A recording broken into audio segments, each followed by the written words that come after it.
how to call traffic safely. And I'm going to do a video about that, one about how I walk with my blind cane, what I learned, and as well how we call traffic to cross the street safely. That's another big mystery, and no, we don't look like both ways to cross the street. It's a whole different science, and I'm definitely going to go over that with you and do a video. But it's not like going to a pet store and be like, oh yeah, I got a dog and I can go home and this is awesome. First and foremost, a guide dog is not a pet. It is your eyes. Let me repeat. A guide dog is not a household pet. It is your eyes. So the guide dog, before you even get them, even before you become considered to even receive one, they go to when they're first born, they go to a family to get the basic obedience about sit, heel, things of that nature, lay down. Then from the puppy raiser, I think that's what they called, they go to their trainer, to the blind school. And that's where, even in that process, even when they bred and they go through the obedience and go to the trainer, even at that time, they may not be good or selected to be a guide dog and may have a career change. Yes, these working dogs can have a career change. There's so many different types of working dogs, not only for the blind, but with people with diabetes, people that are deaf.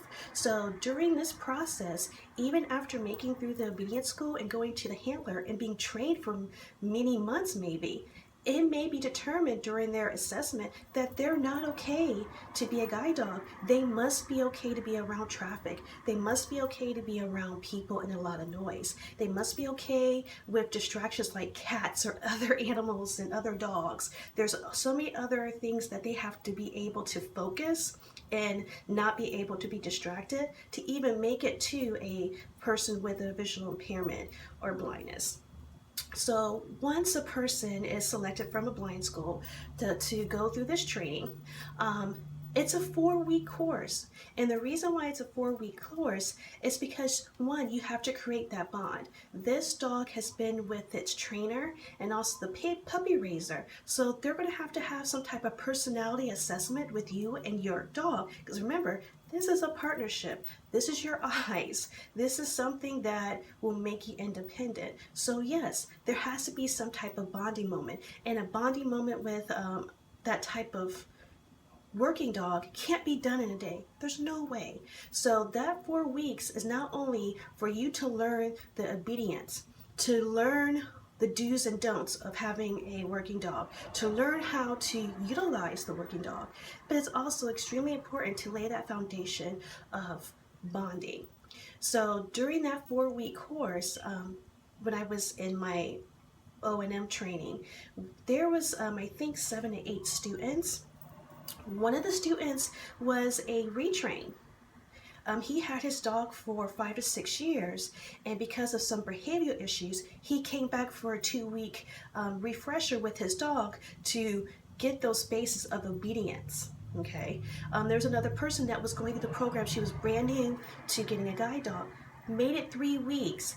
After the 3rd week, she didn't get a dog because she couldn't learn how to learn to be able to let go and trust that partnership, be able to walk comfortably with the dog. So just because you go to a blind school and you start the process does not mean that you are guaranteed a dog.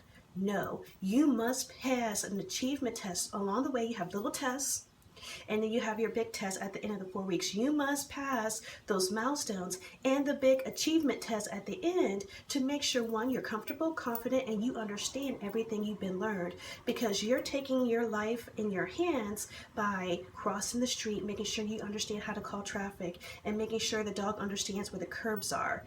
Because like I said, it is not a guarantee. So I think sometimes when the sighted world hears, oh my God, you're getting ADA trained for a guide dog, they think it's a guarantee. It is not.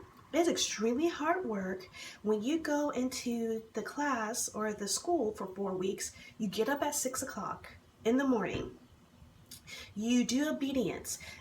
You are trained how to take care of your dog and groom your dog and feed your dog.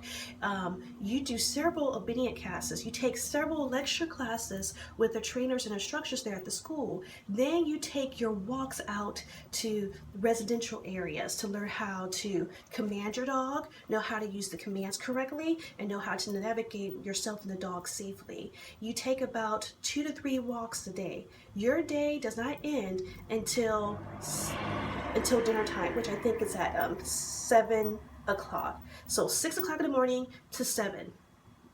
That's more hours than we do at work. And trust me, at the end of the 7 hours, you are exhausted. And the dog does stay in a room with you and sleep with you. So you're constantly trying to create that bond with the dog. Another thing that people think is a misconception, if you graduate and you do get your ADA card certification, you go home with your guide dog, obviously, and he comes with his leash and a harness.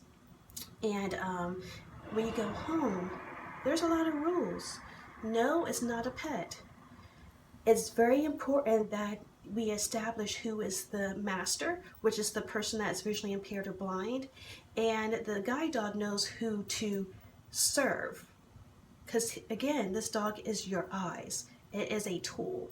So there's rules. If you have other pets in your house, sometimes you're going to have to reevaluate. Your trainer does tell you, you do not want to create an environment of dominance from other pets. So you may have to give away your other pets to family members or whatever if you're really serious, if there's any environment of dominance between the animals.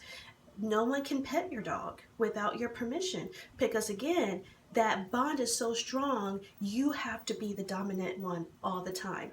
No one else in your household can give the dog the commands. No one else in your household can walk the dog with your commands, because the dog's gonna get confused to see, well, who am I serving? Who am I working for? And again, people, they see a cute lab and they want to pet it, but as a working dog, it's not a pet.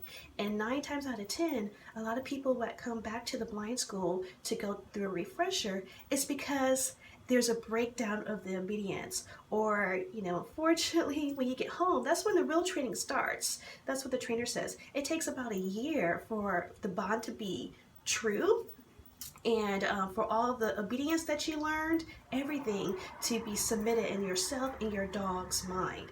So a lot of times when people go home, they forget. They let their family pet the dog. They treat it more like a pet. And then they wonder, well, wow, when I go into the office, my dog is jumping around. It doesn't remember any commands.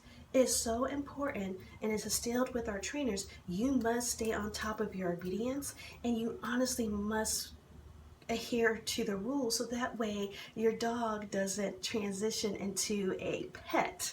Because 9 times out of 10, if the dog is not having a success, you come back to the school and they may take the dog away to either get a career change, adopt him out because the obedience was so lost, and the visually impaired or blind person may have to go through training with the new dog. So I just kind of wanted to reach out there and just sweep away some of those misconceptions, because I think sometimes people feel like, oh, this is an easy process. Oh, it's a pet. I can't wait for their dog to go home. And you know what? The one thing I learned from the people in my class and the trainers that I was around, you have to be assertive. It's not about being rude or mean. It's just about being assertive. You know what your job is and your role is, and your dog knows that as well. So it's your responsibility to make sure you adhere to those rules, so that way you have a successful relationship with your work dog. Because I know it's devastating after you have a dog for a couple of years, just talking for people that went through this, where you have to come back and give them back because of a breakdown of obedience when you went home. So I'm excited to start the second leg of my journey. I'm taking a month off because I was exhausted after the first 2 weeks of O&M, but I'm going back in February to do that 4-week-long hike, and I'm praying and I'm hoping that I'm successful and that I get my ADA certification. And you know what? At least I'm trying. At least I'm being proactive. So even if for some reason after going through this whole entire training it doesn't work out, at least I had the effort, at least I tried. So I'll see you guys next Sunday about my hair. I got big news about that. But I hope you guys understand and like this video. And if you haven't subscribed, please subscribe. I upload videos at least twice a week. And like I always say, be you, stay true, and be naturally seen. Thanks, guys. Bye.